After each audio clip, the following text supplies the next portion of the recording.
Cek. Boleh coba lagi? Cek. Cek. Oke, cek. Sudah keluar?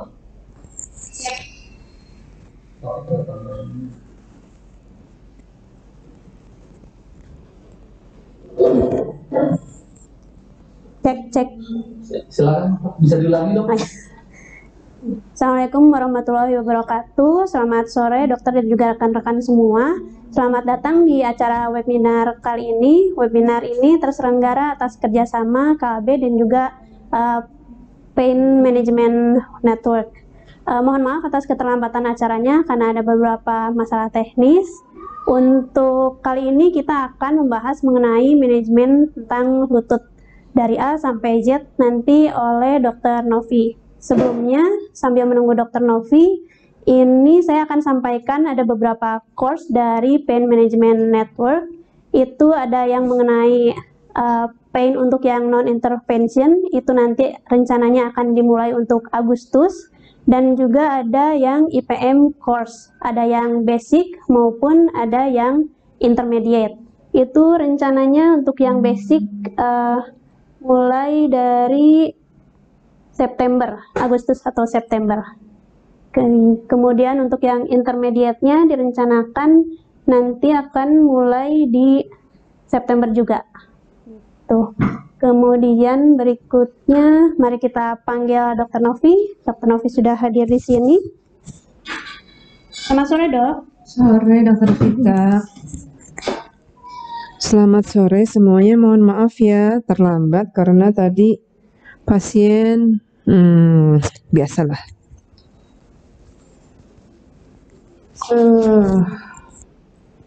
Mohon maaf untuk Prof, dokter, sejawat sekalian yang sudah menunggu cukup lama. Karena tadi pasiennya ternyata belum selesai. Oke, terima kasih untuk kesempatannya untuk membicarakan sesuatu yang bagi kita kasusnya pasti sering, yaitu tentang nyeri lutut. Nyeri lutut, selamat sore. Buru-buru soalnya, ini masih pada beginian. Saya buka ya.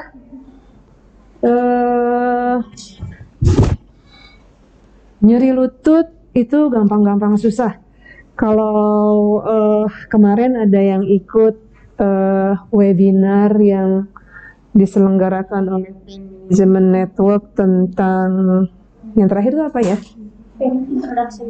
Introduction Pain. Itu saya cerita tentang beberapa kasus, diantaranya ada kasus-kasus di mana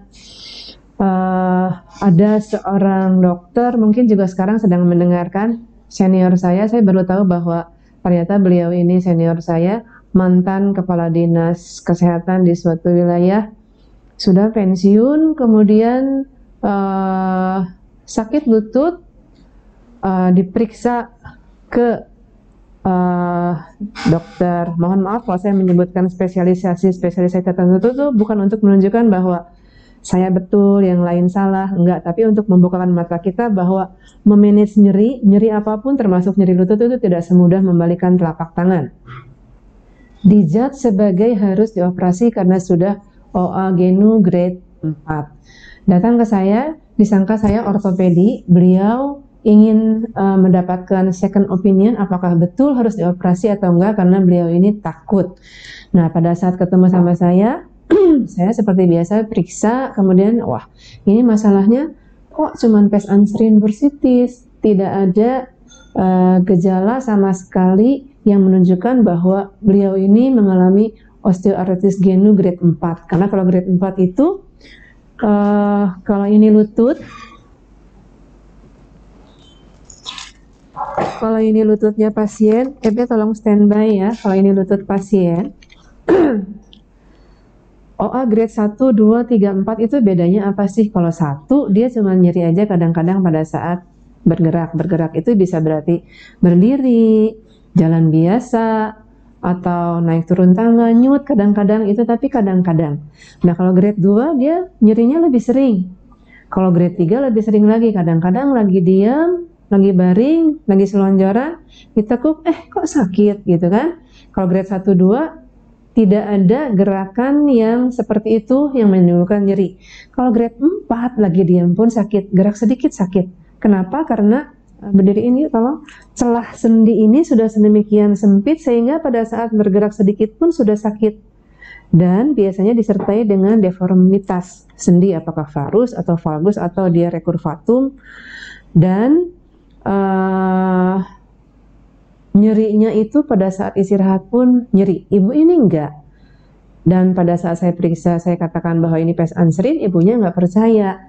Loh kok bisa? Kata dokter itu grade 4. Oh ya udah, saya lihat deh ronsennya. Ronsennya memang mengatakan itu grade 3 tapi nggak 4. Sehingga saya tidak tahu apa yang menyebabkan bahwa ibu ini harus menjalani keesokan harinya loh.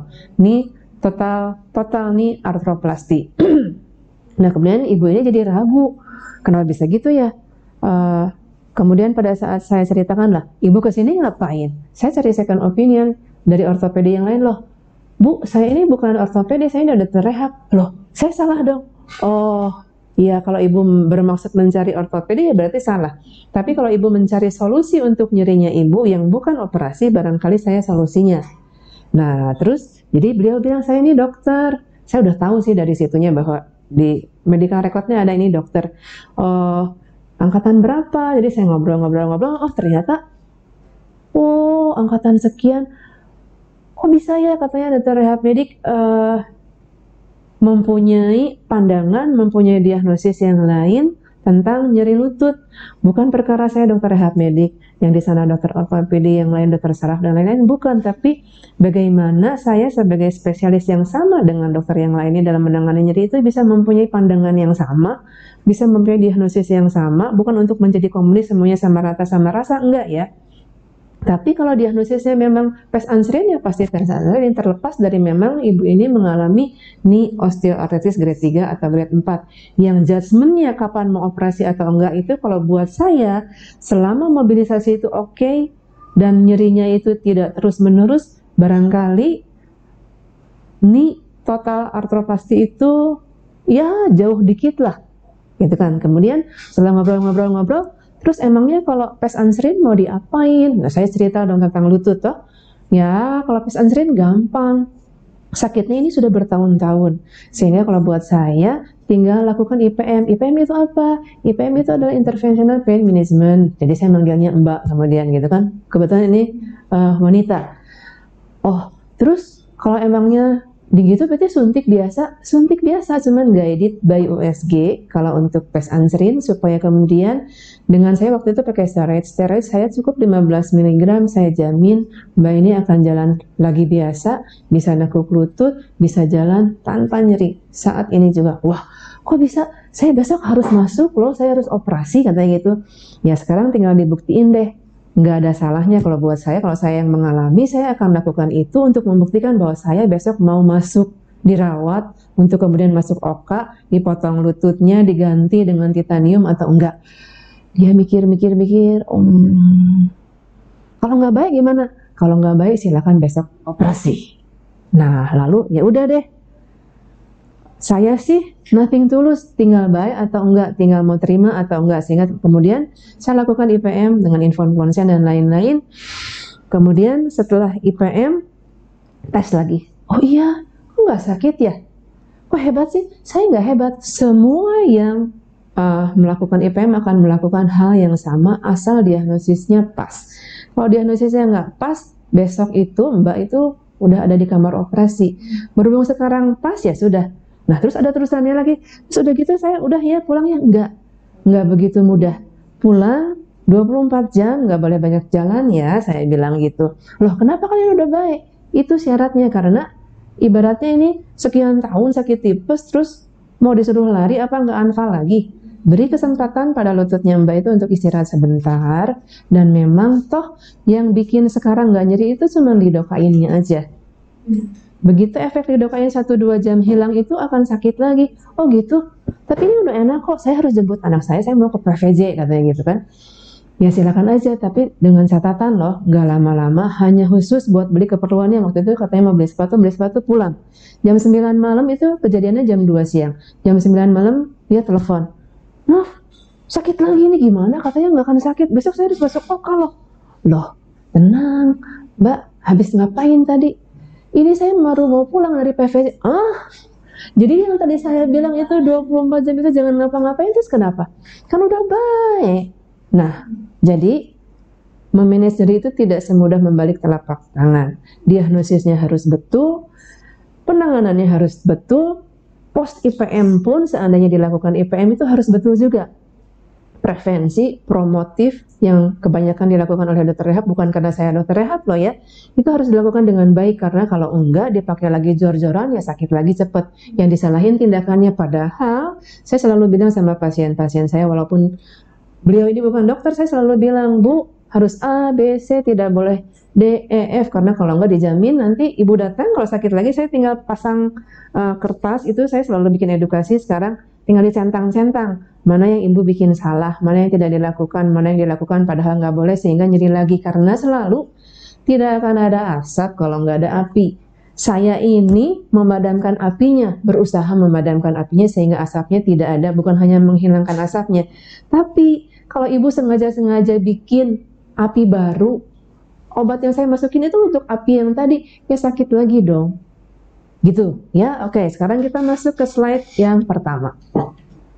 Nah, jadi nyeri lutut itu problem yang biasa sih, dan orang juga kalau ibu-ibu ini kalau datang itu ya sakitnya biasa saya tahan kok.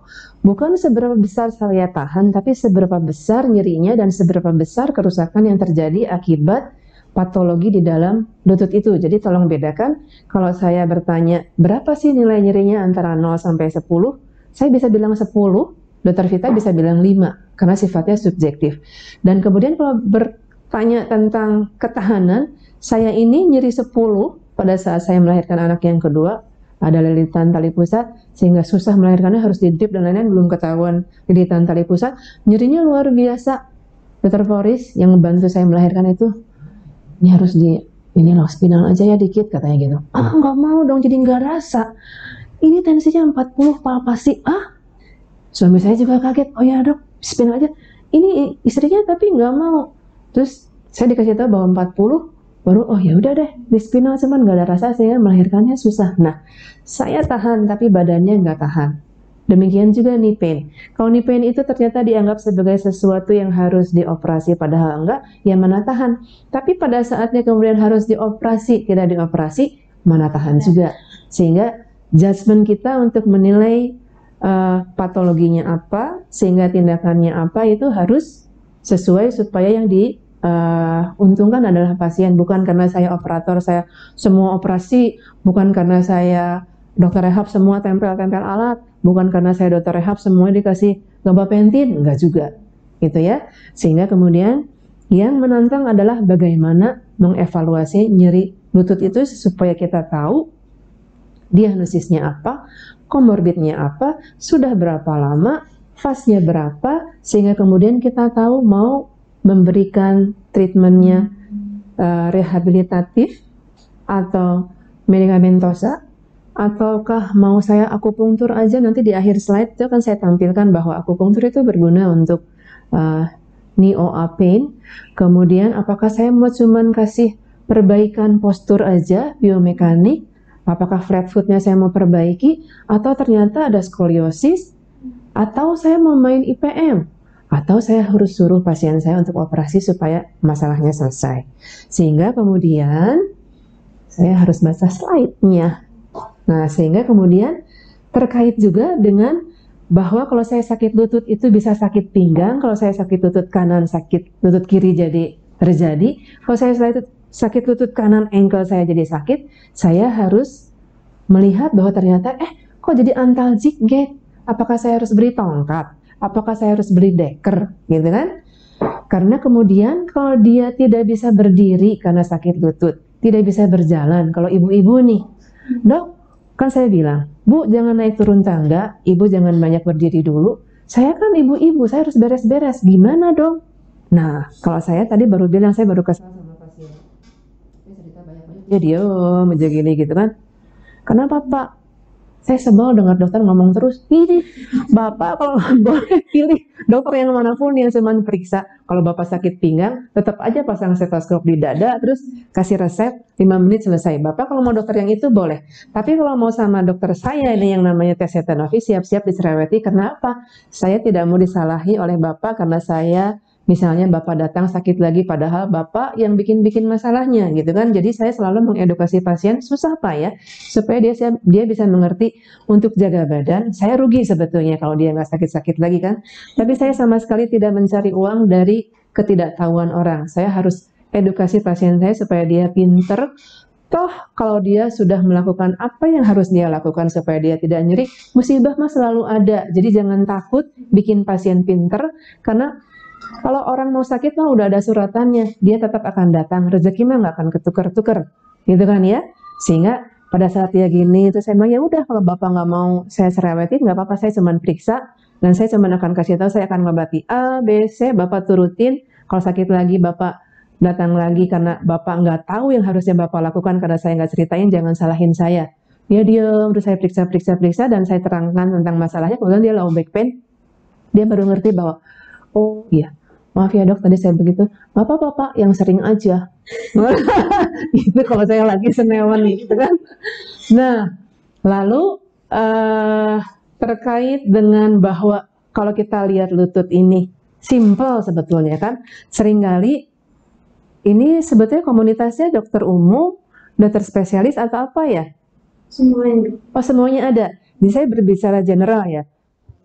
Dokter umum saya nggak tahu kenapa. Mayoritas pasien saya itu sakit nyeri, sehingga pada saat saya obatin itu sampai taraf tertentu tuh udah nggak bisa lagi sesuai dengan kemampuan saya sebagai dokter umum, sehingga saya pikir oh berarti orang-orang ini harus direhab, sehingga kemudian saya masuk rehab. Pada saat saya masuk rehab, aduh, stroke nggak baik-baik, sakit lutut nggak baik-baik, sakit pinggang nggak baik-baik, ini salah. Sehingga kemudian ada senior saya, dia belajar akupunktur dan bisa, Nov, gini, kalau frozen shoulder ini kan gampang, tinggal masukin jarum 1, dia akan bisa langsung sembuh. Ah, yang bener, cari pasien frozen shoulder, besok saya bawa jarumnya, kan di rehab banyak tuh. Dia demo, wah, ya udah, ngapain saya browsing, cari-cari, dan saya belajar akupunktur, dan kemudian saya tahu, mencret sembuh, appendicitis sembuh, asma baik, alergi baik, low back pain baik, sehingga ya udah saya tinggalin rehab, saya praktek umum plus akupunktur. Sampai kemudian saya praktek akupunktur, kok ini ya nggak baik-baik juga ya, ini kenapa ya bawa kesemutan terus, sehingga kemudian saya pikir ya nggak bisa, tetap saya perlu rehab. Masuk rehab lagi saya diketawain dong. Cari apa nih, serius nggak sekolah? Serius, masuk lagi rehab sambil udah di dalam itu nyut. Ortopedi saya harus lalap, neuro saya harus belajar, pediatri saya juga. Emangnya saya Superman gitu kan, sambil lihat pasiennya ya gitu lagi, ya sudahlah nggak apa-apa, memang ini dunia saya pada akhirnya. Jadi saya lulus, tetap di kepala saya itu ada masa depan sudah, maaf ya untuk dokter rehab, bukan berarti rehab ini tidak bekerja, cuman karena mindset saya ini, kebetulan karena saya kemudian bergelut dengan nyeri terus, nyerinya itu tetap segitu. Sehingga pada saat kemudian dokter Das itu bikin flyer di anestesi FK Unpad, ada flyernya, Interventional Pain Management Basic Course gitu kan. Yang boleh ikut itu anestesi, itu diselenggarakannya oleh anestesi. Anestesi bla bla bla, di bawahnya ada dokter rehab. Oh saya boleh, saya ikut dong, daftar, penuh. Penuh kok gimana dong? Sehingga kemudian saya tunggu lagi kabar, 6 bulan kemudian ada, saya masuk. Dan setelah masuk saya tahu, oh gitu loh. Karena sebagai dokter rehab saya merasa bahwa saya ini pintar mendiagnosis, tapi saya tidak tahu mengobati. Dan dengan intervensi nyeri itu saya menjadi tahu bahwa ternyata nyeri lutut ini bukan cuma sekedar intraartikuler loh. Yang tadi saya bilang, saya bisa tahu bahwa ternyata ada pes anserin, ligamen medial, ligamen kolateral-lateral, ACL, PCL itu bisa ruptur, bisa bikin sakit, meniskus juga bisa bikin sakit, kemudian ada Baker cyst, quadriceps, gastrok, soleus, semua itu bisa bikin problem. Yang mana yang menjadi masalah ITB kah atau yang lain kah, itu menjadi kemudian yang harus dicari pada saat nyerinya pasien itu sudah terlalu lama. Terlebih kalau bukan dokter rehab itu kan mungkin nggak akan musingin masalah biomekanik, nggak akan musingin masalah flat foot dan lain-lain, cuman kasih obat. Sehingga kemudian dibanjirilah rehab ini dengan berbagai pasien, termasuk nyeri lutut yang udah nggak karuan, karena bukan cuma nyeri lutut, pinggang sakit, ankle sakit, bisa sampai ke atas. Dan sebaliknya, ada contoh lain di mana pasien itu datang dikatakan sebagai HNP radikulopati, udah mau dioperasi, kebetulan nenek-nenek tua, dosen di Bandung, umurnya udah 86.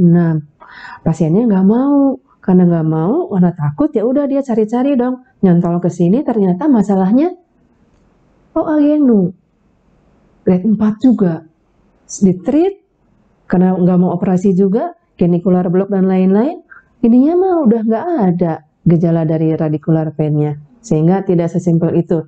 Jadi manajemen treatmentnya itu betul-betul tergantung dari underlying cause-nya apa. Slide berikutnya yuk. Nah, kalau berbicara khusus tentang nyeri lutut, maka ada yang disebut dengan penyebab lokal intrinsik di lututnya ini sendiri. Lututnya sendiri itu bisa intraartikuler, bisa ekstraartikuler. Bisa juga yang tadi saya bilang, nenek-nenek tua tadi itu, ibu-ibu cantik, matching, baju hijau, tas hijau, anting hijau, nggak kayak saya, belum ngapa-ngapain, cuma tadi lipstick sedikit.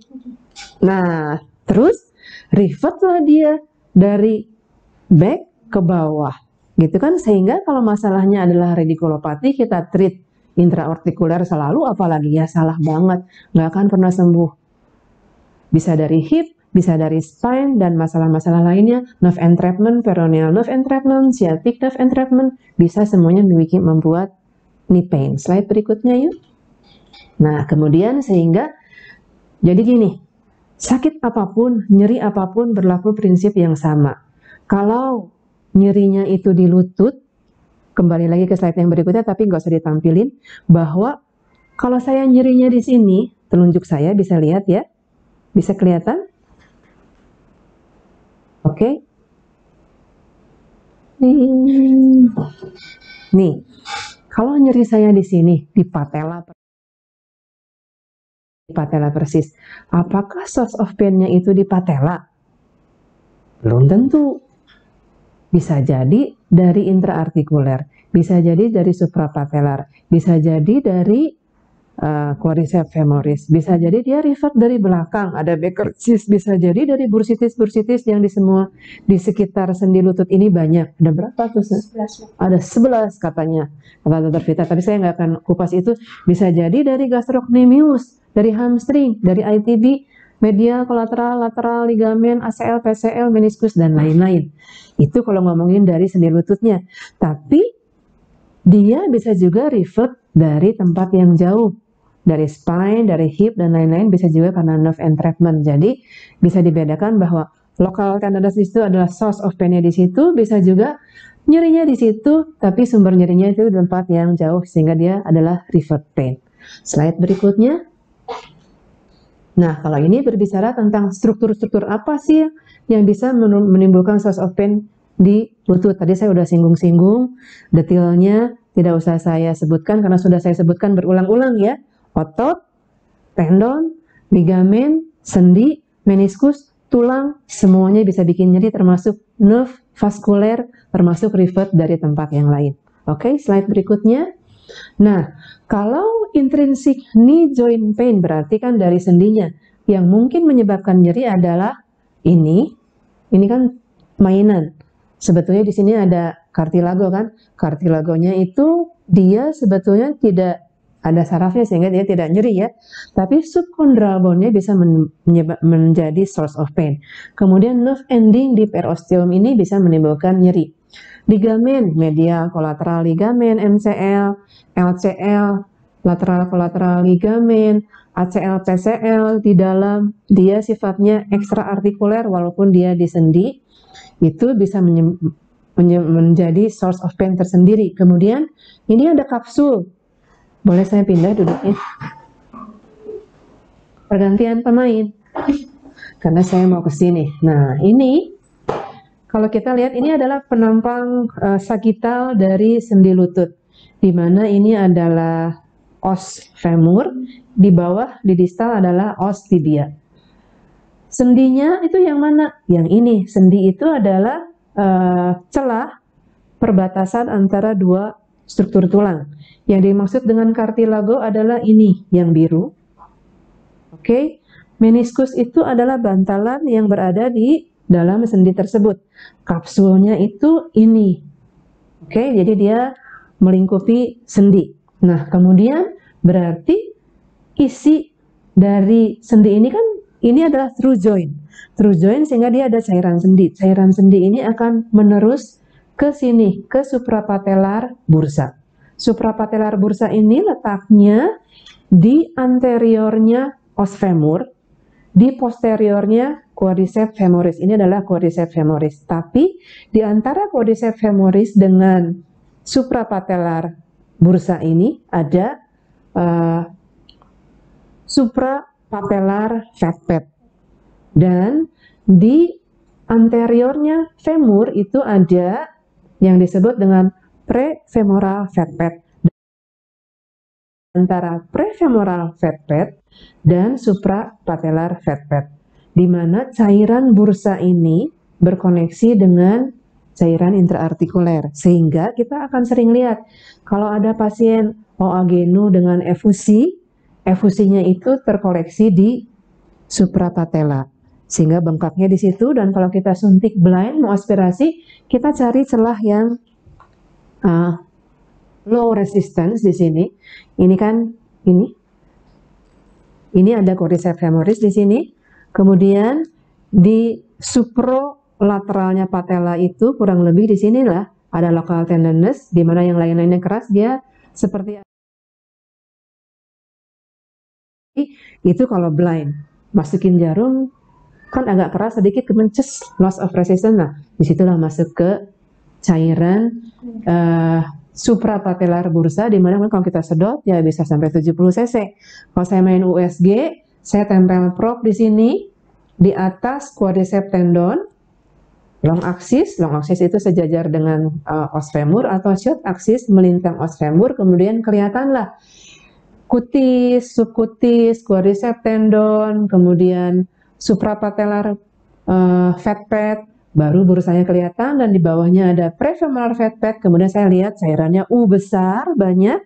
Saya masukkan jarumnya persis juga sih di tempat tadi resistensinya yang rendah di supralateral patella. Masuk jarum, aspirasi. Nah, itu kaitannya antara anatomi dengan apa yang kita kerjakan, saya kerjakan kalau saya melakukan interventional pain management USG guided atau yang blind. Nah, selain itu kita lihat di depannya lutut ini ada patella.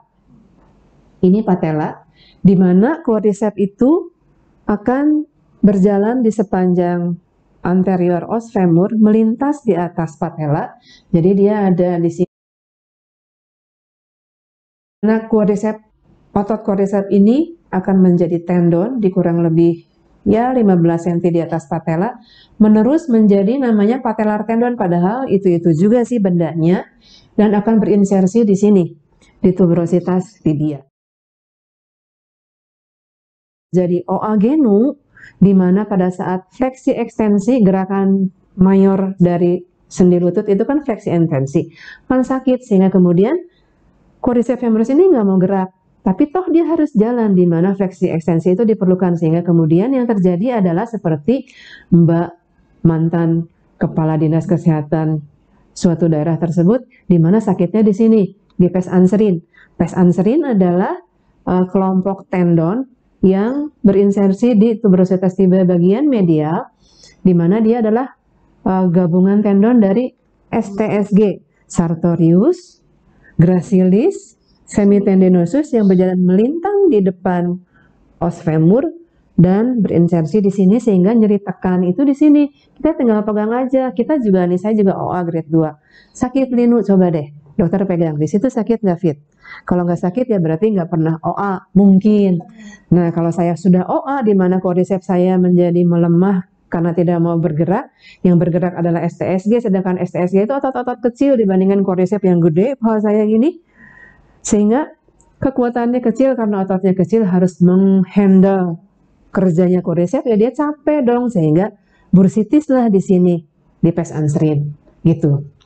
Selain itu kemudian ini kan potongan sagittalnya, dimana kalau kita kembali lagi source of intrinsic knee joint pain itu synovium, katanya ini synovium ya, yang menghasilkan cairan itu synovium.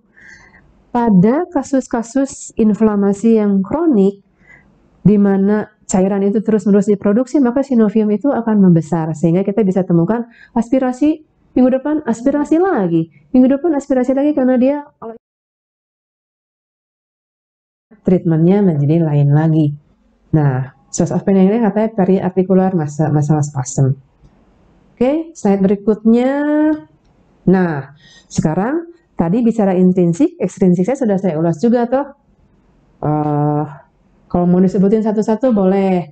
Yang jelas sih lumbosakral, sacroiliac, hip, femoral, termasuk dari ankle. Jadi dari proximal dan distal itu bisa menyebabkan rivert pain ke sendi. Jadi seperti tadi ibu-ibu yang sepuh tadi, dia mengalami radikulopati, spinal stenosis, HNP dikatakannya, bisa spondylolisthesis dan lain-lain. Disangkanya HNP, memang betul sih mungkin ada foraminal stenosis, memang mungkin betul ada radikulopati, tapi itu nggak perlu ditreat karena ternyata source of pain-nya ada di genu. Bisa dari sacroiliac joint, karena sacroiliac itu kan ini. Ya toh, jangan dikira bahwa sakit di paha sampai lutut itu disebabkan oleh radikulopati, bisa juga dari sacroiliac joint arthropathy, bisa juga dari piriformis syndrome, bisa juga, nah ini hip disorder, trochanter bursitis itu letaknya di sini, ini trochanter, gluteus medius kan, gluteus maximus, medius, minimus, piriformis semua di sini, osteoarthritis di hip, ini di depan bisa revert ke genu. Kemudian avascular necrosis of femoral head ini kejadian. Kemarin ada pasien CA ternyata metastasis kemana-mana. Dia ngeluhnya sakit pinggang. Kemudian saya treat sebagai hip OA karena saya periksa memang hip OA. Dia sudah 4 bulan kemana-mana. Kiri kanan tapi saya bingung ya. Pada saat minggu berikutnya masih saya cek ronsen. Metastasis kemana-mana. Contoh. Low back pain masalahnya ternyata di hip, masalah di hip ternyata di genu, gitu kan, hati-hati. Kemudian osteoporosis, yalah bikin sakit. Kemudian femoral disorder, misalnya ada tumor di sini, fraktur, pejatisis, vaskular, bisa juga menimbulkan masalah di genu. Nah, kemudian penyebabnya apa? Kalau penyebabnya sih, kalau melihat slide boleh. Kalau penyebab nyeri buat saya selalu 5. Cinta, gitu kan? Kongenital, inflamasi, neoplasma, trauma, others. Others-nya ini nih yang kurang ajar. Kita bilang others ini kan keranjang sampah, dikiranya sedikit, pada main-nya itu kalau kita ngomongin muskuloskeletal ini others-nya. Cancer-nya nggak banyak, traumanya juga nggak banyak, infeksi juga hampir nggak ada. Terus satu lagi apa? Klien kongenital ya, genu recurvatum, genu-genu yang lain-lain kan nggak banyak juga.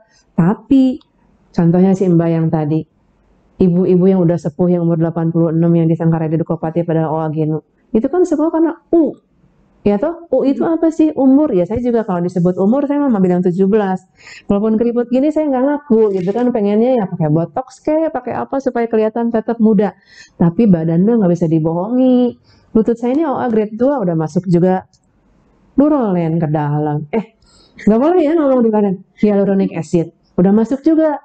Sakit, sehingga ya kalau dibilang sekarang saya harus mengedukasi pasien saya, Bu jangan naik turun tangga, sholatnya di kursi, sepatunya dibetulin, itu ya karena pengalaman saya sendiri. Saya ini suka olahraga, bukan suka sih, itu terjadi karena saya hipotensi, saya harus maintain tensi saya dengan olahraga, sehingga ya saya naik gunung dan lain itu kebetulan jadi suka. Tapi sebetulnya untuk mencegah supaya saya nggak drop tensinya, saya itu bisa sampai 80 sambil praktek sambil muntah-muntah. Nah, sehingga saya harus lari minimal. Lari tapi nyut, sekali, 2 kali nggak apa-apa. Itu kejadian sejak umur 35. 2 tahun yang lalu di rehab itu ada WS. Ya, saya juga yang ngajarin gratis kan itu hyaluronic acidnya. Saya mau dong 2 buat tutut saya. Masya Allah sakit. Jangan lagi deh. Jadi kalau bicara tentang penyebabnya, kalau lihat slide, bisa injury, bisa medical condition, bisa degeneratif atau overuse yang artinya umur, osteoartritis, bursitis, dan lainnya yang artinya karena repetitive injury, karena pemakaian yang overload, yang repetitif, yang nggak tahu diri lah.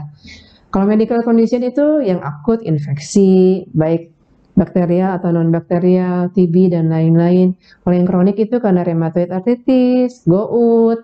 Kemudian kalau injury itu ya bisa dari tulangnya, bisa intra, bisa ekstraartikular, bisa karena meniskusnya, bisa karena soft tissue-nya, ligamen, otot, tendon, sinovial membran, dan lain-lain.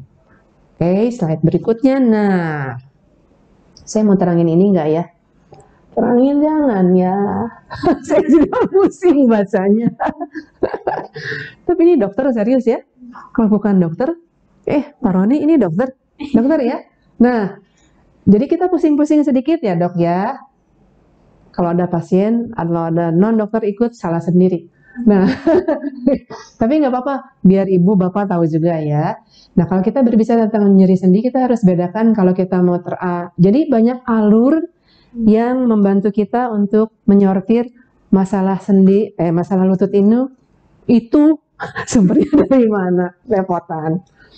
Secara garis besar, kalau mau mengikuti alur yang ini, dibedakan antara traumatik dengan non-traumatik. Kalau traumatik itu artinya, ya ada benturan hebat.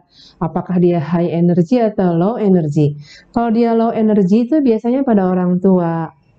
Gitu kan, kepelitek sedikit, aduh sakit gitu kan. Harus ditentukan bagaimana mekanisme terjadinya supaya kita tahu yang menjadi struktur yang tercuriga paling kuat itu yang mana. Kemudian periksa, selalu harus periksa toh lututnya dan lower extremity secara keseluruhan. Jangan sampai kita curiga di lutut padahal di ankle.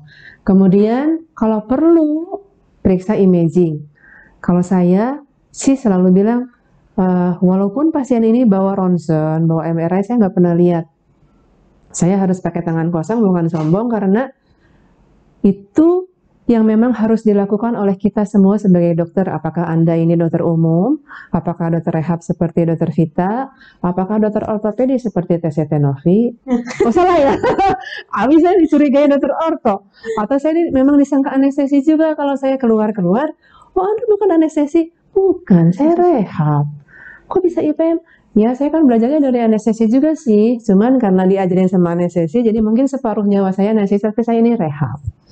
Suami saya nero, sehingga kemudian tetaplah walaupun dia nero, pada saat periksa ya tetap harus tangan kosong juga, bukan karena sok-sokan, karena 80%, 60-80% itu anamnesis itu, diagnosis itu keluar akan muncul diagnosis dari anamnesis yang terstruktur.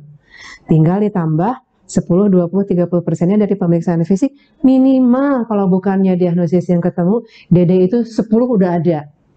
Kalau 20 DD itu berarti dipertanyakan, ini lulus nggak dulu dokter umumnya gitu kan. Ya, sehingga kemudian tanpa imaging kita harus bisa mengeluarkan DD. Tinggal kalau DD-nya perlunya ternyata USG, saya konsul ke yang pinter USG. Kalau DD-nya ternyata perlu ronsen, ronsen lah. Nah, kemudian kalau ternyata kita ragu, kalau saya sih, kalau ada trauma-trauma saya nggak yakin, saya nggak akan cek ronsen dan lain, kirim ke suaminya dokter Vita, orto kan suaminya, biar dia yang pusing, biar dia juga yang ngabisin duit pasien, mau suruh ronsen, MRI terserah, nggak peduli, dibalikin lagi, loh kenapa? Nggak ada apa-apa, katanya, oh ya sudah, balikin lagi, diapain ya? Jelas saya yang pusing-pusing. Itu kalau yang low energy, kalau yang high energy, berarti harus dipastikan, harus dipastikan major internal injury-nya apa, itu biasanya di IGD. Jadi kalau misalnya ada, itu pasien juga udah pintar juga, nggak akan ke saya, nggak akan ke dokter Vita, nggak akan ke neuro, nggak akan kemana, dia langsung masuk IGD, udah kesakitan, X-ray itu biasanya udah jadi protap, udah jadi Indonesia Raya, sehingga kemudian ditentukan apakah injurinya itu di pelvis, di hip, di knee, dan lain-lain, termasuk apakah ada gangguan neurovaskular. Sehingga kemudian biasanya ini urusan orto. Saya nggak mau bahas orto karena saya bukan orto, bukan kompetensinya. Nah, sekarang yang non-traumatik ini yang banyak. Ya, kalau non-traumatik itu tadi sudah disinggung ada intrinsik, ada ekstrinsik. Kalau ekstrinsik ini pada umumnya revert, karena nggak mungkin dong sakit lutut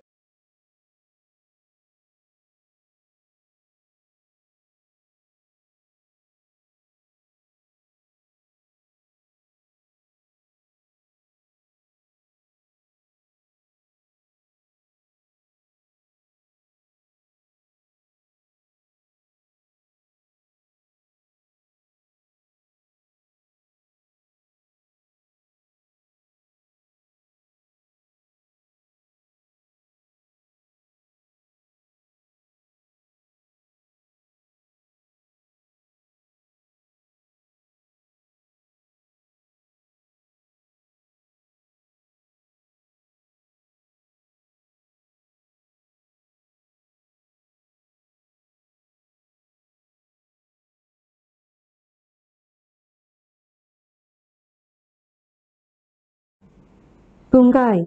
Demikian juga dari sakrum ini, yang kuning-kuning ini adalah nerve root sakral, di mana dia akan membentuk plexus. Sakral plexus ini pun akan ke tungkai, di mana persarafannya itu, kalau kita ingat radikulopati, maka L2 itu penjalarannya ke sini, betul Vivit ya? L3 sampai sini, L4 kemana? L4, kamera dong. L4 itu dari atas ke lateral femur, ke medial femur yang L3 itu, terus ke L4 ke mata kaki. Stop di situ.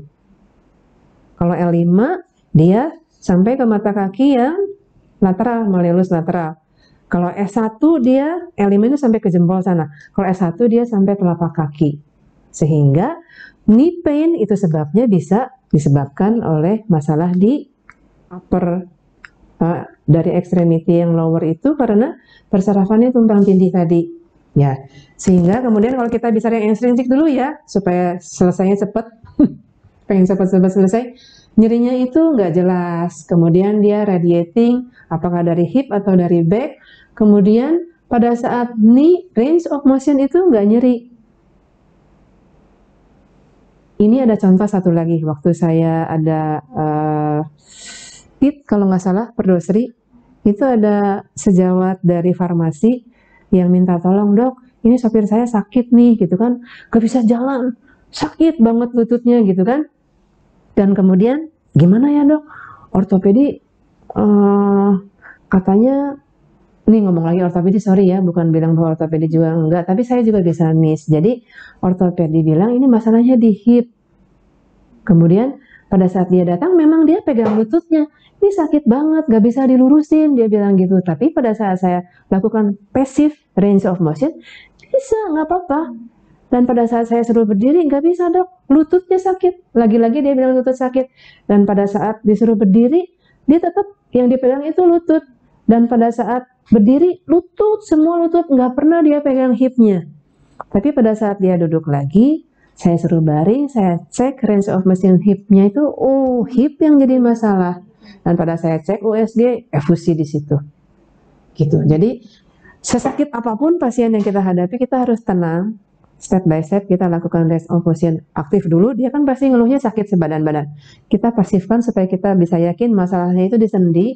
Sendi yang mana? Kalau tulang yang mana? Kalau otot, tendon yang mana?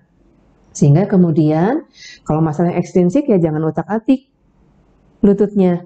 Nah sekarang kita ke intrinsik. Kalau intrinsik itu pasti nyerinya di sini. Walaupun bisa aja sakitnya betis saya yang sakit dok. Sama. Masalah di lutut bisa menyebabkan nyerinya di tempat yang lain. Bisa ke atas juga. Jadi pastikan bahwa memang sakitnya di situ. Tapi katanya without radiation, enggak juga. Dia bisa radiating ke tempat yang lain. Kemudian di lututnya sendiri, biasanya ada local tenderness. Kalau buat saya sih enak. Sampai sekarang saya masih lakukan itu. Kalau lutut itu enak. Kalau sakitnya itu, biasanya gini. Kebanyakan kan suprapatellar bursitis dari OA ya. Saya cuma tinggal lihat lututnya, bandingkan kiri dan kanan. Yang ini bengkak, merah, yang ini kagak. Gitu kan? Kalau tanda-tanda inflamasi itu kan selalu kalau rubor, dolor, fungsiolesa. Merah, nggak lain, bengkak, bu. Itu ada cairan di situ tanpa saya pegang. Saya periksa USG ya. Mau kelihatan hebat dong sama pasien, betul nggak? Yang benar dok, betul. Kasih lihat USG, oh iya dokternya hebat. Jual mahal. Nah, terus lagi, ibu bisa gerakin nggak? Nggak bisa, sakit. Nggak bisa sholat, nggak bisa nunggu, ya iyalah cairan banyak gitu kan. Sehingga look, feel, move itu bagian ortopedi. Saya belajar dari ortopedi untuk itu. Look, feel, move selalu saya pakai. Ada local tenderness di situ, jadi sakitnya di sini, di situ patologinya. Sakitnya di sini, di pes anserin. Sakitnya di LCL, MCL, kebanyakan mah di situ, walaupun belum tentu. Pastikan lagi. Local tendernessnya memang ada di situ, tapi pastikan dengan pemeriksaan yang lain bahwa memang itu source of pain-nya. Sehingga kemudian udah pasti nih. Masalahnya di sini kita tinggal tentukan apakah intraartikuler atau ekstraartikuler atau periartikuler. Nah, yang periartikuler yang gampang lagi ya, maksudnya yang cepat selesainya. Kalau yang periartikuler itu biasanya focal knee tenderness dengan palpasi. Jadi kan namanya juga di ini. Nyerinya di situ, kemudian periksain. Sakitnya karena apa yang bukan intraartikuler itu kan tadi udah dijelasin apa aja banyak ya. Sehingga kemudian udah treatnya sesuai dengan source of pain yang tadi, tapi dia bisa berbarengan ada dengan yang lain. Contoh, misalnya mbak-mbak yang tadi itu kan pes anserin bursitis, tapi sebetulnya penyebabnya adalah NIOA yang sudah grade 3. Sehingga pada saat NIOA-nya tidak bermasalah dan tidak ada efusi juga loh pada saat itu, saya tidak perlu treat NIOA-nya. Tapi kalau misalnya saya mau kasih hyaluronic acid, lagi-lagi nanti saya ngomongin merek, nanti ada yang happy, saya nggak akan bilang. Nah, sehingga kalau ada pes anserin, ada dia NIOA nih, nggak ada efusi, saya mau kasih hyaluronic acid, silahkan. Itu kan untuk preventif dan memang ada part yang memang untuk regeneratif, menyembuhkan, healing, dan lain-lain dari hyaluronic acid tersebut yang tidak akan saya ulas, silakan nanti diulas oleh yang berwenang di acara ini. Nah, kemudian kalau intraartikular nyerinya di dalam sendi, tapi belum tentu. Dia akan bilang seluruh sendi ini sakit loh dok. Gitu kan, atau dia bilang sakitnya di sini, kenapa dokter suntiknya di sini? Gimana gua? Itu kasarnya, tapi enggak lah kalau sama pasien nggak bilang gitu ya. Efusi biasanya ada, sehingga kemudian nah tinggal tentukan apakah dia masalahnya struktural atau dia masalahnya inflamatori. Kalau dia masalah struktural berarti struktural itu maksudnya tulang, sendi, gitu kan? Dia akan sakit pada saat dia gerak aktif, ya toh? Pasti sakit lah. Dan pada saat pasif pun, misalnya dia ada osteofit dan lain-lain atau ada efusi, saya gerakan pasif, sakit juga. Itu tandanya dia struktural. Bisa giving out, bisa locking, bisa giving away gitu kan. Palpasi, tes-tes yang khusus untuk genu itu dilakukan kalau perlu imaging. Kalau untuk OA genu saya selalu lakukan imaging. Bukan saya nggak percaya dengan yang saya bilang bahwa saya yakin dengan pemeriksaan saya, tapi saya perlu gradingnya. Ini grade 1, 2, 3, 4, ataukah ada misalnya tumor dan lain-lain, saya harus tahu dong. Yang tidak memungkinkan saya melakukan treatment lebih jauh, saya harus serahkan ke onkologi. Misalnya kalau ada fraktur, saya serahkan ke ortopedi gitu. Atau perlu MRI, ternyata saya periksa lahmannya positif, ortopedi aja, saya nggak peduli apakah ini parsial atau total, saya serahkan dulu ke ortopedi. Kalau dia bilang parsial, saya nggak mau IPM sama Mbak Novi aja, ya udah dia akan kembalikan ke saya. Tapi kalau total, lu jangan main-main. Lu ngapain loh? Kenapa nggak dioper ke sini? Dicekek saya sama suaminya, Dr. Vita, gitu kan? Nah sekarang bagiannya inflamatori. Kalau inflamatori berarti dia inflamasi. Apakah karena OA, karena RA, karena infeksi, karena gout dan lain-lain. Istirahat pun sakit. Lalu ada efusi. Kalau diaspirasi tinggal lihat warnanya apa, apakah kuning jernih, cairan inflamasi biasa atau merah karena dia trauma, atau yang lain-lain, apakah ada pus gitu kan. Sehingga kemudian dari artrosentesis itu, kalau hemartrosis berarti ada injury, kasih orto cepet-cepet. Kalau misalnya white blood cell count-nya itu tinggi, inflamatorinya apa, infeksinya apa. Kalau ada organisme misalnya Staphylococcus, kokus yang mana, kalau TB yang mana, ada kristal. Nah, kristalnya asam urat atau apa? Jangan-jangan berlian. Slide. Udah sore begini. Bosan belum dah? Nah, lalu beda umur, beda lagi masalahnya. Gitu kan, ada anak-anak umur 11 tahun ke sini, terus bengkak kakinya. Saya aspirasi loh, setelah saya periksa ini, saya siwat katanya 70 cc, sinovialnya, mengerikan buat saya. Cuman dia nggak bisa nggak bisa disuruh diem, orang tuanya juga nggak bisa. Orang tuanya juga masalah juga. Waktu itu pas Natalan, nawar lagi pasiennya, dok, nggak bisa lebih murah, karena kita mau ke Bali nih, mau ke Bali pakai nawar gitu kan. Nah, kerjasama dengan pasien itu perlu, sehingga pada saat kita temukan sinovium itu hiperaktif, kita harus ada mencurigai hal yang lain. Nanti di slide berikutnya ada. Kalau anak-anak sering-seringnya itu patellar subluxasi, tibial aptosis, di sini osgus later, jumper knee itu bisa di sini di tibia, bisa juga kalau runner's knee itu dari ITB band, iliotibial band, osteochondritis dissection. Kalau revert pain-nya bisa karena yang sering kalau pada anak-anak itu slip dari capital femoral epiphysis. Nah, saya kurang paham nih, apakah dari sini nih, takut salah, saya stop ya, daripada saya salah memberitahu. Nah, kalau yang di orang dewasa, patellofemoral pain syndrome itu sering, biasanya terjadi karena kondromasia patella.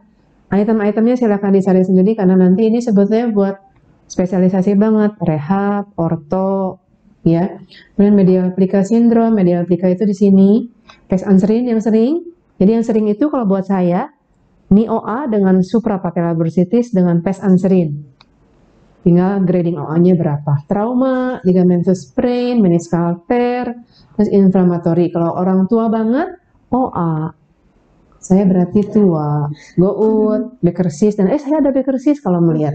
Slide. Nah, gejalanya selalu inflamasi, ada swelling. Siapa ya Fit ya? Cuman dia harus kelihatan. Swelling, stiffness, karena ada cairan ya pasti stiff lah.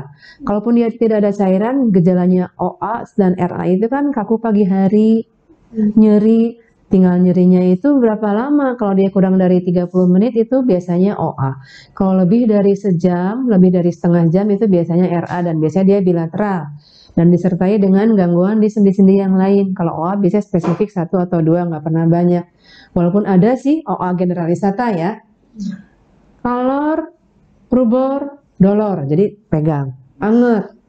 Kemudian jadi lemah, jadi instabil, dia wajar. Sebetulnya kalau kita nemu pasien dia nggak bisa ngangkat kaki, kita sangka paralisis, itu salah besar kalau untuk urusan pain, karena nyeri menyebabkan pasien nggak mau menggerakkan anggota badan yang nyeri tersebut. Kemudian popping, crunching itu ya karena ada masalah struktural, termasuk krepitasi ya. Tidak mampu meluruskan kakinya, kenapa? Karena sakit. Jadi biasanya dia ada deformitas. Apakah knee flexion kontraktur? Kebanyakan mah ini. Atau dan valgus varus. Oke, kemudian tadi masalah intrinsik, ekstrinsik sudah ya. Tes hip, tes lain-lain. Periartikular, intraartikular juga sudah, saya skip. Varus valgus stress test. Ini yang disebut dengan, kalau ini berdiriin yuk, ini kameranya bisa ke sini ya. Kalau ini orang normal, kakinya lurus, itu sebetulnya nggak lurus 100%. Dia ada valgus kurang lebih 15 derajat ya Fit ya. Di valgus itu, yang dimaksud dengan valgus itu begini. Kalau varus itu O. Ini valgus, ini varus. Jadi kalau saya di sini ada di slide itu tampilkan varus stress test. Jadi varus itu kan ke arah sini. Jadi kalau saya mau bikin varus stress test itu biasanya pasiennya baring gini. Kemudian saya tekuk lututnya sedikit, lalu saya tekan ke arah luar supaya ke arah varus. Ini untuk mentes kestabilan ligamentum kolateral lateral. Kebalikannya kalau saya dorong ke dalam begini, saya menstres medial kolateral ligamen. Kalau loncer, kemarin ada ibu-ibu elastis banget. Semuanya itu bawaan lahir. Sehingga ya mainannya kalau bukan pisau tapi umurnya sudah tua, ya mainan dressing dan lain-lain. Nyerinya bagian kita, tapi untuk memperbaiki anatomi itu dikembalikan apakah ke orto atau ke rehab. Nah, kemudian periarticular pain wangi. Nah, kalau kita mau membagi nyeri lutut itu menjadi kompartemen seperti ini, anterior, medial, lateral, posterior itu juga boleh. Kalau di anterior berarti struktur di anterior apa aja sih? Quadriceps, patella, quadriceps tendon, kemudian di sini apa namanya insersi tibia, kemudian suprapatellar bursa, intraartikuler. Kemudian kalau di medial, MCL, meniskus median, pes anserin. Kalau di bagian lateral, ya LCL, iliotibial band.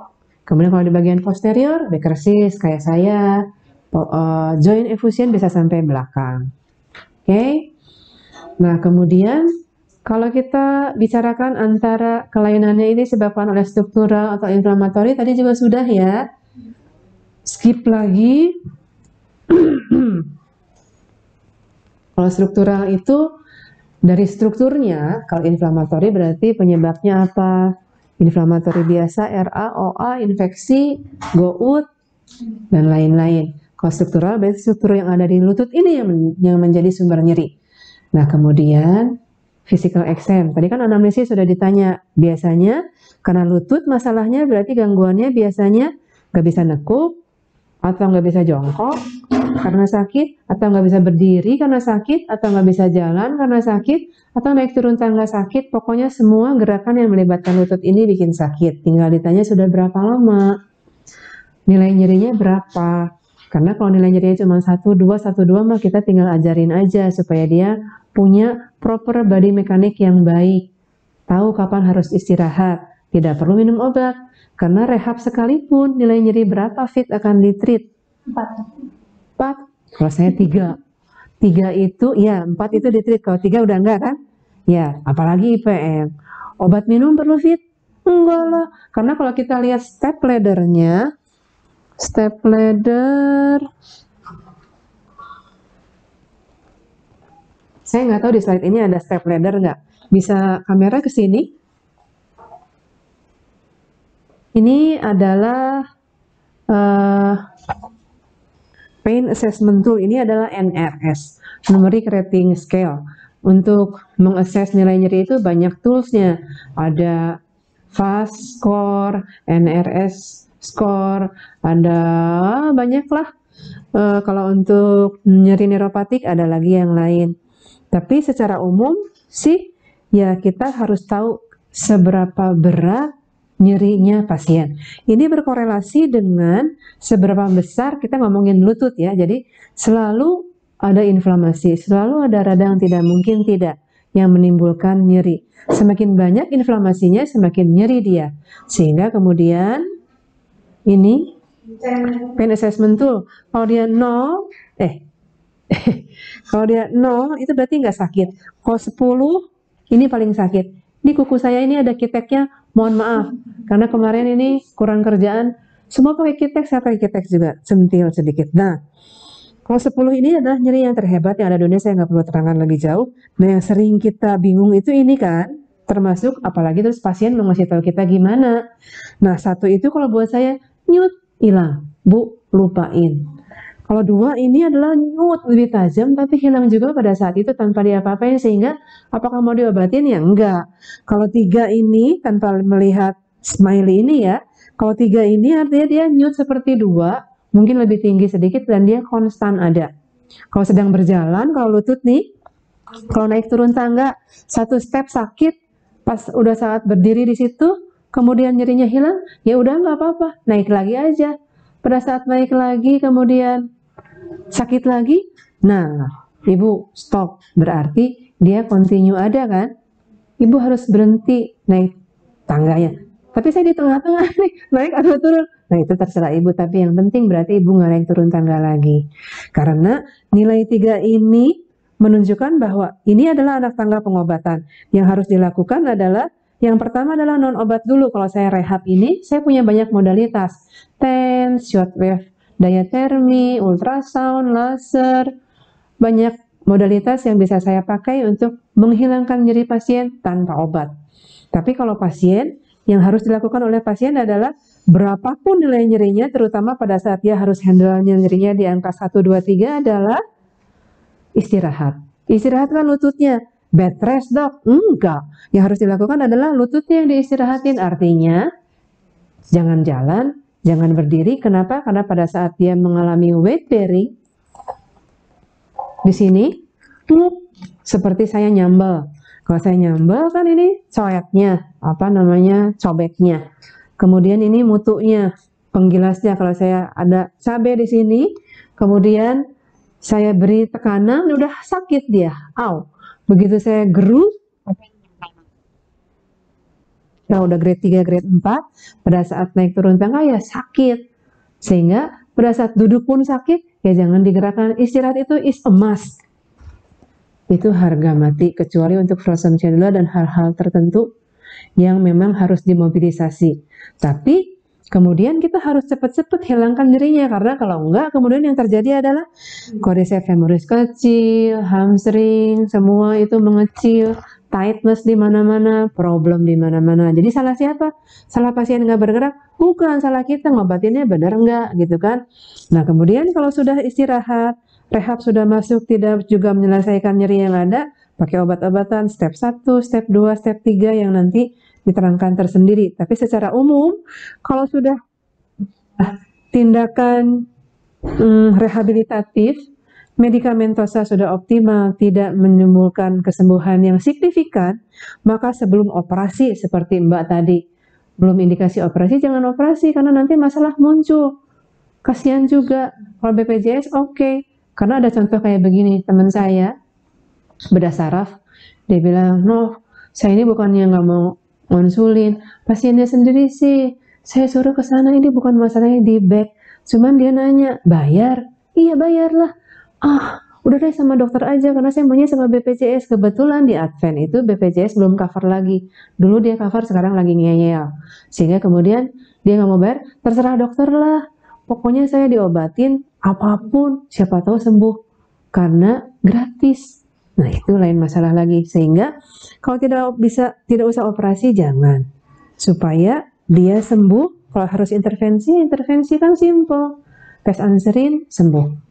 Oke, nah sehingga kemudian kita anamnesis, ketidakmampuan bergerak, ketidakmampuan berdiri, ketidakmampuan melakukan aktivitas sehari-hari, ada nyeri, bengkak, kelainan bentuk, kemudian tidak bisa bergerak, tidak bisa fleksi ekstensi, instabilitas.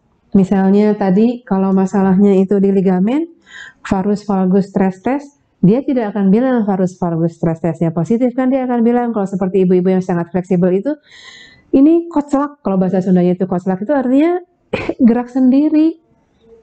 Kalau berdiri itu kayak mau lari-lari.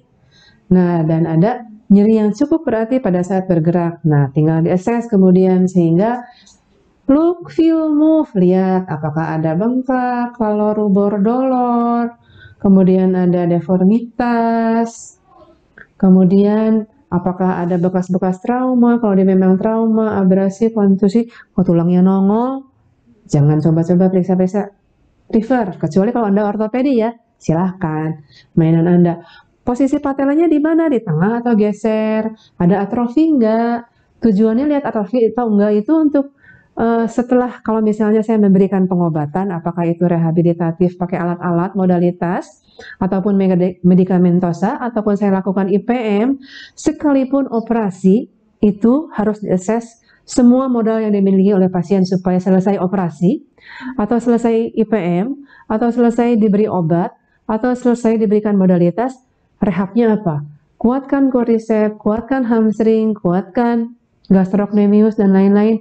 Jaga postur kalau ada deformitas, beri ganjal-ganjal, ankle, lutut, tumit, kaki itu diperhatikan supaya kemudian dia kembali alignmentnya itu senormal mungkin supaya tidak berulang nyerinya. Jadi termasuk setelah IPM pun nggak berarti selesai. Saya ini bukan tukang suntik. Saya harus treat the whole patient itu secara holistik. Deformitas, efusi, dan lain-lain ya. Ini masalah atrofi. Bandingkan kiri dan kanan.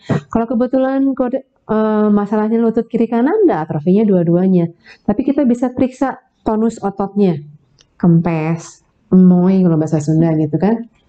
Nah, efusi ya, bandingkan. Ini adalah sisi yang mengalami swelling, ini yang normal. Ini bengkak, ini merah. Kalau diraba, raba itu pakai sisi punggung tangan ya, bukan pakai ini. Karena ini lebih presisi. Kemudian special test, ini cek stabilitas patella. Caranya tekan satu sisi, kemudian dorong ke sisi yang lainnya dan kebalikannya untuk melihat dia stabil nggak di situ, karena dia dilingkupi oleh quadriceps tendon yang harusnya jadi kencang. Kalau kocelak kata pasien itu, nah apakah masalahnya di quadriceps atau yang lain? Kemudian Lachman test. Nah, untuk ini ngomongin ACL injury. Kalau ACL injury itu gampang sebetulnya, tinggal tarik aja ini fiksasi. Saya dudukin kaki pasien di sini, tarik ke depan. Nah, dia akan ada gap 2 mili ya, 2,5 mili itu signifikan bahwa dia ada laxity. Kalau ACL injury beda lagi, Lachman test. Oke, sambil difleksi ekstensi sambil dirotasikan kaki, maksudnya untuk menstres meniskus medial atau lateral. Oke, di Lachman. Mau ACL, saya nggak ngerti. Nanti ortopedi tolong protes ke saya ya. Ini bukan saya yang bikin. Ngeles. Lalu anterior drawer test tadi saya sudah jelaskan. 5 mili katanya, bukan 2,5 mili. Sorry ya. 5 mili itu menunjukkan adanya laxity dari ACL. Nah, ini sih saya skip aja ya, bahwa tapi bolehlah sedikit. Lachman test itu sensitif untuk menunjukkan adanya ACL injury 87%, spesifik 93%, berarti ada menyisakan 7% bahwa dia sebetulnya bukan patologi di ACL. Kalau anterior drawer test itu sensitif 48%, jadi kalau dia ada masalah di ACL, dia bisa 5 mili maju ke depan. Spesifik untuk dia, tapi kurang sensitif. Pivot test itu maksudnya dia berdiri gini, kemudian dengan kaki terfiksasi di lantai, dia muter. Itu untuk melihat masalah. Kalau saya sih untuk melihat kelainan di meniskus. ACL bisa juga. Oke, slide berikutnya. Kalau tadi ACL ke depan tariknya, kalau PCL ke belakang. Gitu ya. Kemudian meniskus tadi sudah. Nah, kalau kita sudah periksa semuanya masih bingung, silahkan cek X-ray, posisi berdiri atau lateral. Kenapa mesti berdiri? Karena terutama kalau untuk cek grading OA, kita mesti lihat celah sendinya seberapa besar, kemudian alignment-nya bagaimana. Karena kita mesti lihat deformitasnya. Karena kalau grade 1 itu dia hampir tidak kelihatan osteofit. Kalau grade 2 dia ada osteofit tapi tidak ada deformitas, valgus atau varus. Kalau grade 3 dia ada deformitas, grade 4 mau waduh osteofit di mana-mana, celah sendinya juga hampir nggak ada dan sudah varus atau valgus. CT scan, MRI kalau perlu, kalau ada patologi di soft tissue, ultrasound. Ultrasound ini enak banget kalau untuk muskuloskeletal. Nah, ini patellofemoral pain syndrome di mana harusnya patella itu terletak begini alignment-nya terhadap condylus femoris. Tapi pada patellofemoral pain syndrome letak dari patellanya itu tidak di groove-nya. Dan ini akan iritatif sehingga menimbulkan nyeri. Ini osteochondrosis dissecans, ini lesinya. Oke. Kemudian Osgood-Schlatter disease, masalahnya itu kan karena dia repetitive injury dari insersi quadriceps femoris di insersinya di tuberositas tibia. Jadi nyerinya di tuberositas tibia di sini, di tangan saya yang kiri dan di slide. Oke, dan pada gambaran ronsen tampak gambaran adanya tulang yang seperti demikian. Rada. Nah, kalau ada blowout, di X-ray akan tampak gambaran klasifikasi. Kemudian meniskus tear. Meniskus tear ini perlunya MRI. Sehingga saya tidak akan terangkan lebih jauh tentang MRI-nya, tapi yang jelas kita perlu MRI untuk meniskus, tapi dengan USG pun bisa untuk melihat ada tear meniskus atau tidak. Cuman kalau meniskus itu tergantung dari operator. Kalau saya tidak pandai melihat, saya harus cek MRI. Tapi di tangan pemain USG yang kompeten untuk diagnostik, dia akan bisa melihat tear di meniskus itu dengan baik. Kespesifikanan dan kesensitifannya itu dikatakan antara MRI dengan USG itu sama. Jadi kita tidak perlu buang uang pasien untuk MRI, cukup dengan USG. Tapi kalau kita baru-baru belajar USG, jangan coba-coba.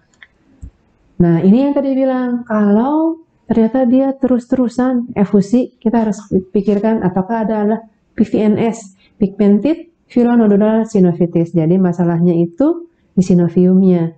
Ini silakan tinggal dioper ke ortopedi, biarkan mereka yang bekerja supaya efusinya nggak terus-terusan terjadi.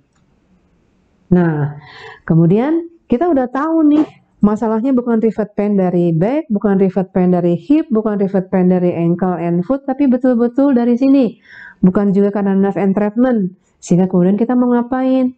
Kalau kita tidak spesifik, tidak tahu masalahnya apa, kalau kita blind aja, gampang sih. Manajemen nyeri itu sebetulnya, nyeri itu kan ada inflamasi. Kalau dia akut, berarti kita harus hilangkan akutnya. Kalau akut, dia kan ada kalau rubor dolor, kita kompres es. Kita rest. Rest itu harus. Rest itu supaya inflamasinya bisa stop, karena memang tidak dipakai lagi lututnya. Jadi, rise.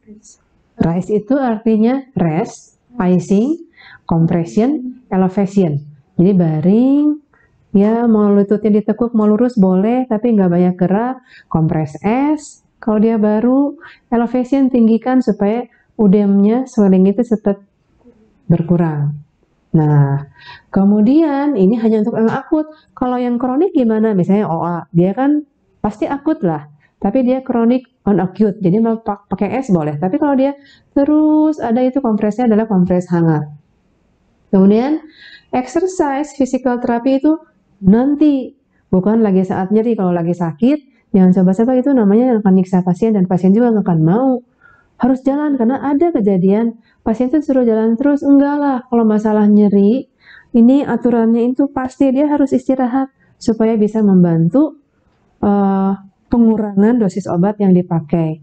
Baru juga obat masuk, udah dihantam lagi dengan aktivitas repetitive injury lagi dong.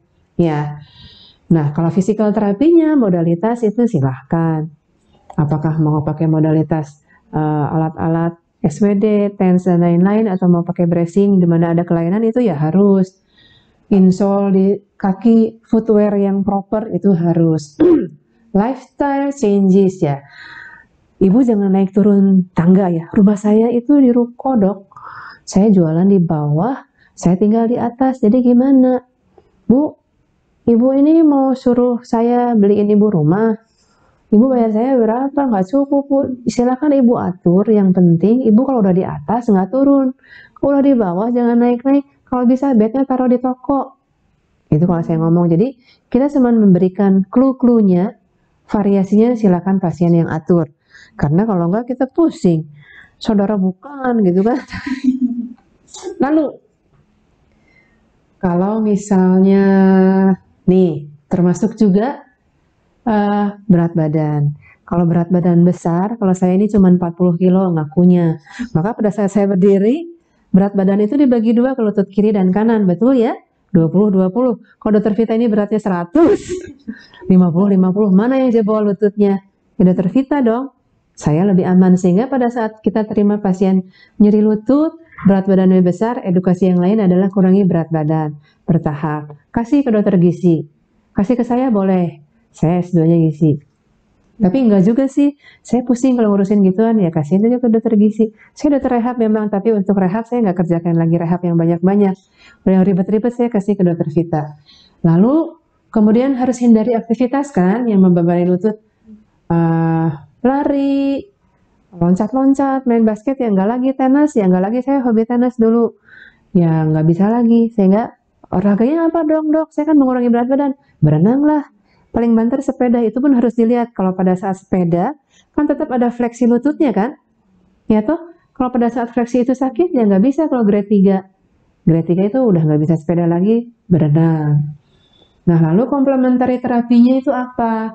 Mau masas, boleh. Kan ini otot-ototnya pegel semua tuh, betis, paha. Tapi ininya jangan dipijit. Lalu biofeedback. Biofeedback itu untuk melihat lagi kalau ada kelainan postur, termasuk nyeri itu CBT ya. CBT itu apa lupa lagi? Cognitive Behavioral Therapy. Bagaimana saya bisa menerima saya nyeri, bagaimana saya berharap diri saya hilang dengan membantu saya mengurangi stres, anxiety, dan lain-lain supaya saya bisa membantu kesembuhan nyeri lutut. Walaupun OA grade 3 kan saya bisa pain free. Walaupun grade 4 bisa. Pakai apa? Pakai genicular nerve block, tapi tetap lututnya nggak boleh dipakai banyak-banyak. Itu. Relaksasi, meditasi, akupunktur. Nah, akupunktur di belakang ada yoga, visualisasi itu bisa dipakai untuk mengurangi obat. Hipno itu bisa mengurangi nyeri. Nah, IPM itu adalah tindakan minimally invasif untuk memasukkan obat ke source of pain, misalnya ke pes anserin langsung, nggak ke patella, nggak ke intraartikular, nggak ke bursa, nggak ke gastro, nggak ke tempat yang lain, hanya ke pes anserin, sehingga obatnya minimal cuma 15 mili steroid. Bayangkan, kalau saya kasih steroid per orang kan 3 kali 6, 3 kali 4, 3 kali 5, 3 kali 4, 12 mili. 12 mili sehari, saya suntikin ke situ, guided by USG, baik. Tapi kalau per orang, seminggu, 2 minggu belum tentu baik. Apalagi pasiennya tetap naik turun tangga, tetap lari. Oke? Nah, lalu intraarticular injection itu hanya dipakai kalau memang diagnosisnya adalah NIOA.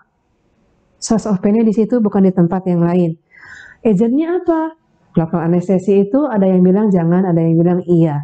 Tapi kalau yang saya tahu, kalau lidocaine nggak apa-apa, bupivacain itu jangan. Tapi nanti silakan dicari lagi ya.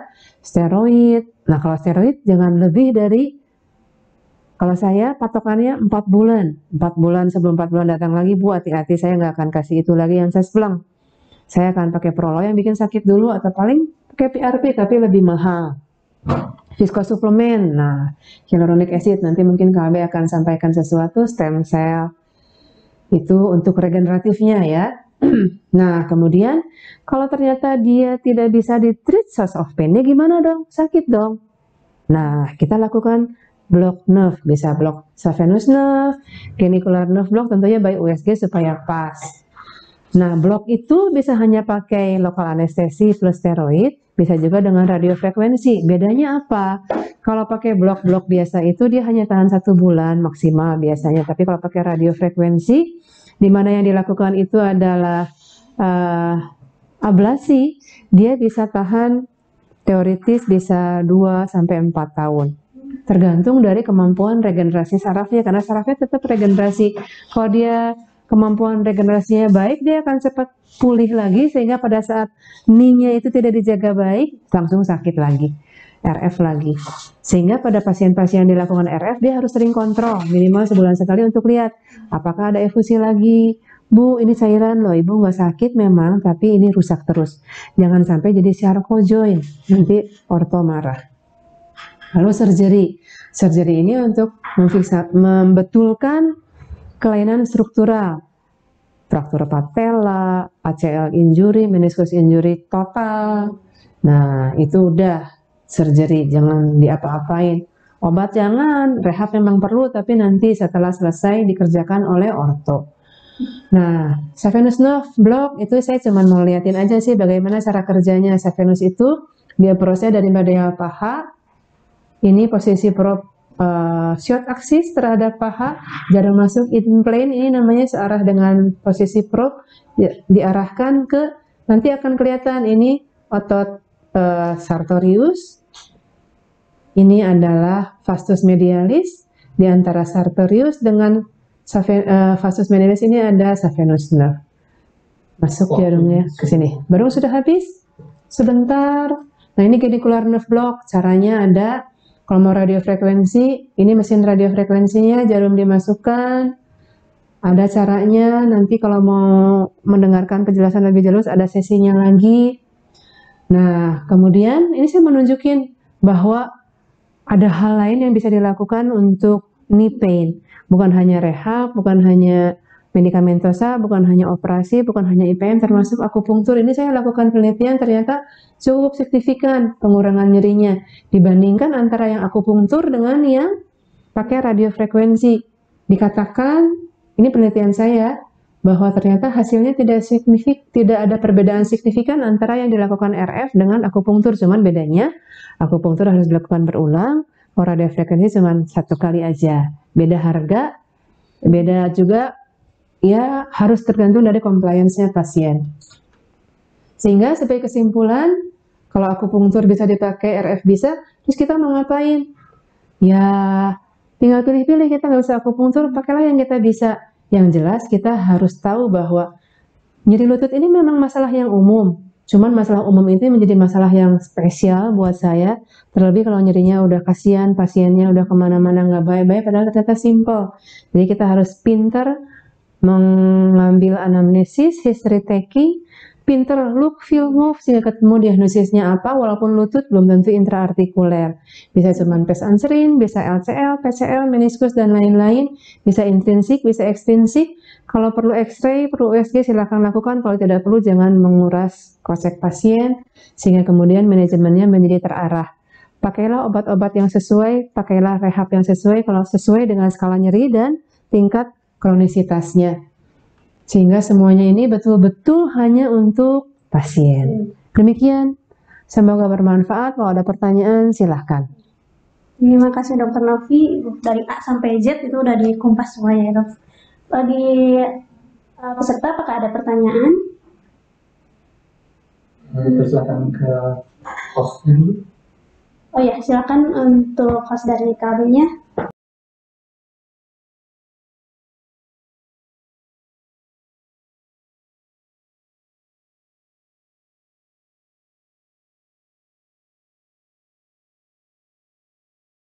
Sekarang kita akan melakukan tanya jawab. Sudah ada beberapa dok, ada banyak pertanyaan dari peserta. Yang pertama,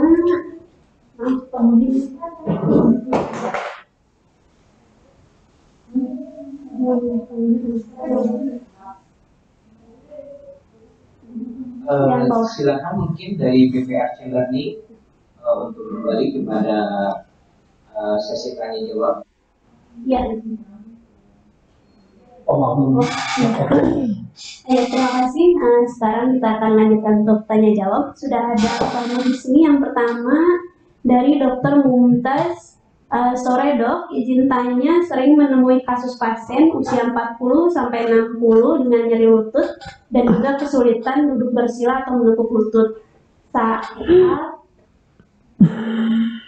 saya palpasi otot hamstring seperti spasma atau tight dan ada krepitasi pada genu.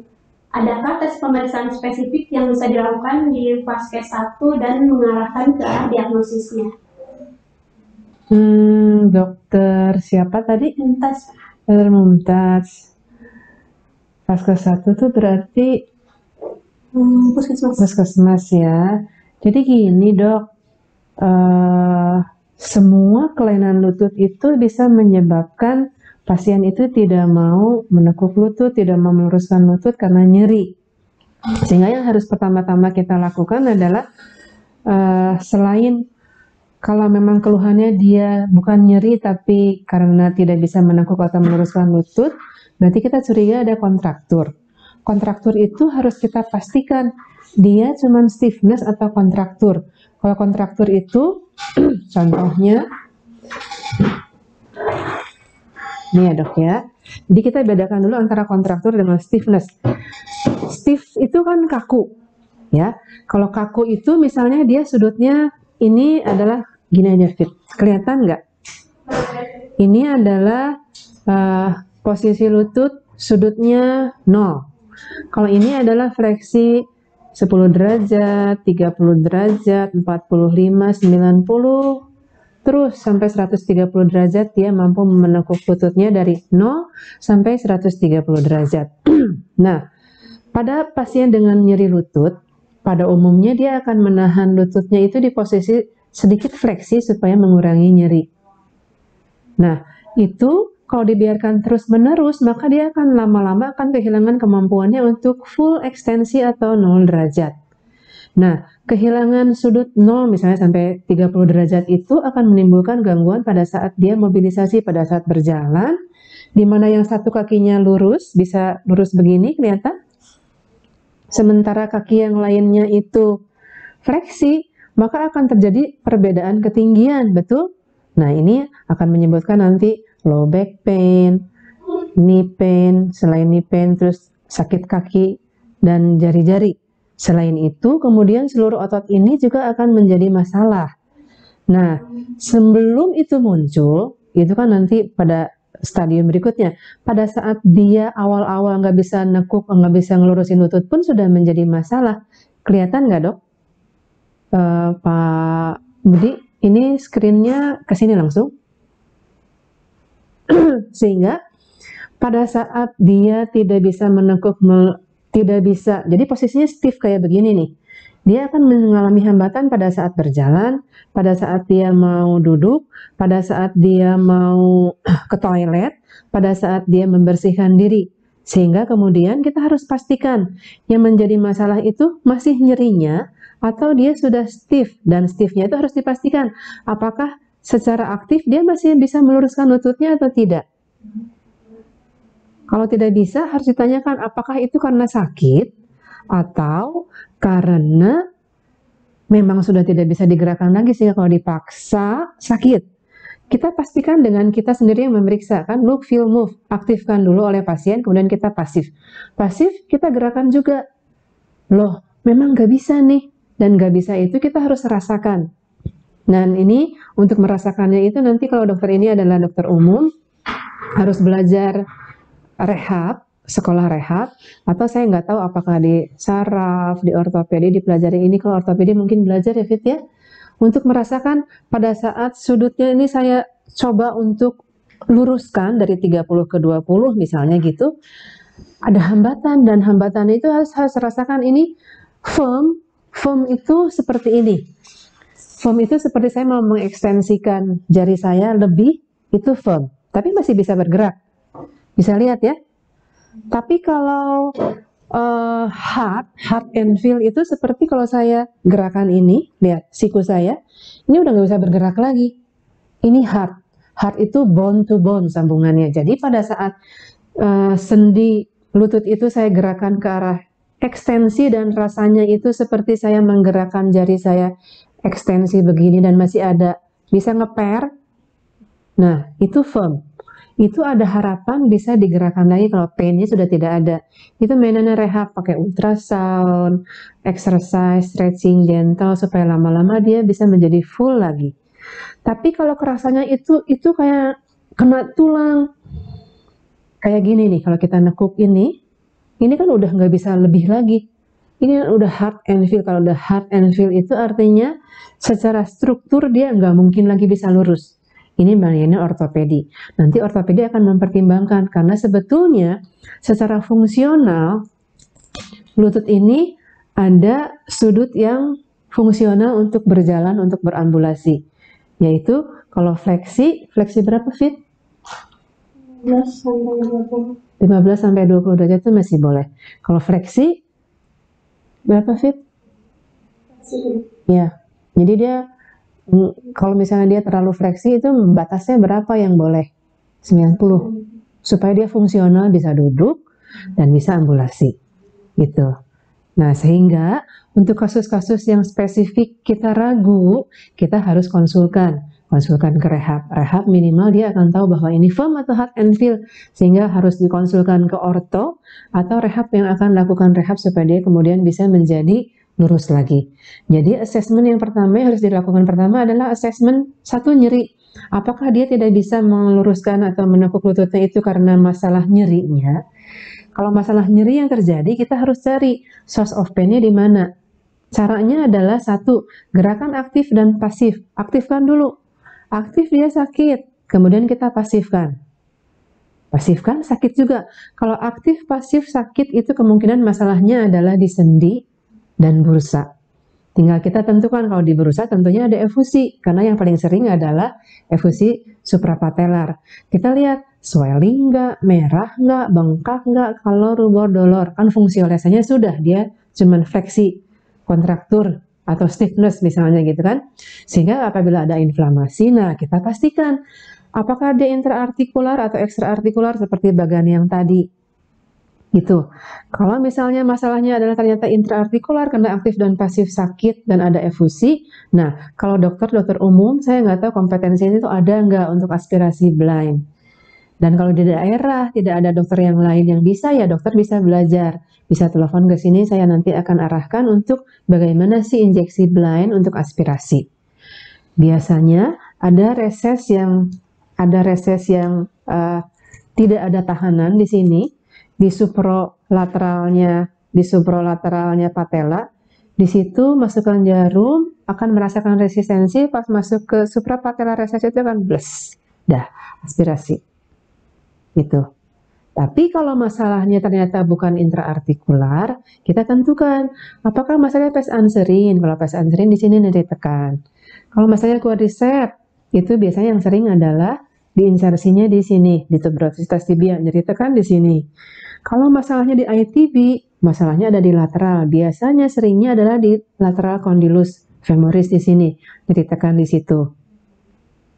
Dan kalau masalahnya adalah MCL, PCL, ada laxity, kita lakukan valgus stress, gitu kan?